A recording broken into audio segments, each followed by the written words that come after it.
What's happening, folks? Back with another reaction, back with some more Wham, and we're back with the final Wham album. Music from the Edge of Heaven. Thank you again to Han Solo for sharing the Wham material. I do have to note that when I got this album from the zip file that it was posted or hosted in, there's two tracks that I guess had an error when I tried to convert it to like MP3 form, meaning it doesn't seem to have Wham Rap 86 or like Where Did Your Heart Go, I think it is. So I think I have 6 of the 8 tunes on the album. Nevertheless, I'll go through the ones that are available or that converted properly. In any case, the first track is essentially the title track, Edge of Heaven, or The Edge of Heaven rather.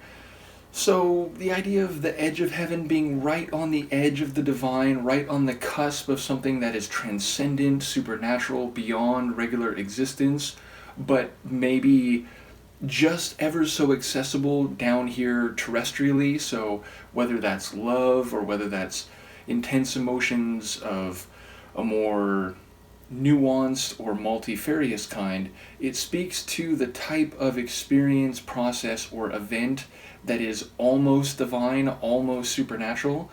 And in that regard, and given that not only the music we've heard from Wham, but solo material I've heard from George Michael is often about relationships and romantic emotions and those types of feelings, that's where I would expect this title track to go. I'll see what I can pick up on a first listen. This is Wham, the tune is The Edge of Heaven, and it's from the album Music from the Edge of Heaven, 1986.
like a werewolf cry.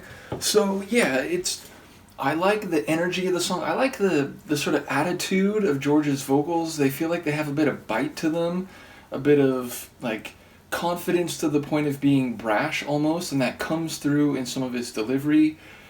I am like trying to piece together the lines because it sounds like he is saying like, I'm here, this is something that you want, this is something that is really good, but he's also saying like, I might actually leave, or I might not be there if you try to do some other things and then expect me to still be here. There was a line that like, everyone's eyes are on you, so I don't quite know the context of that.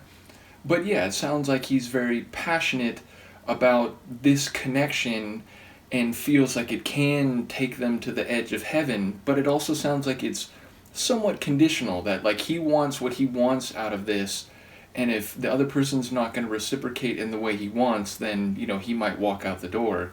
Nevertheless, I like like doo-wop meets funk. Like it didn't have like a doo-wop chorus, but it kind of had that oldie-timey like 50s 60s feel, but it also had a bit of an 80s funk sound to it at the same time. And again, going through a lot of 80s deep dives as I have, hearing different groups, synth pop, pop rock, and so on, synth rock, some of them in the like 85 to 87, 88 range, they do seem to incorporate funk and soul to a greater degree. Now, both of those elements I would say have already been in the Wham material I've heard, but it did seem to make up a notable component of this song. So again, kind of like an old time meets 80s funk sonic atmosphere is the way my brain would categorize this.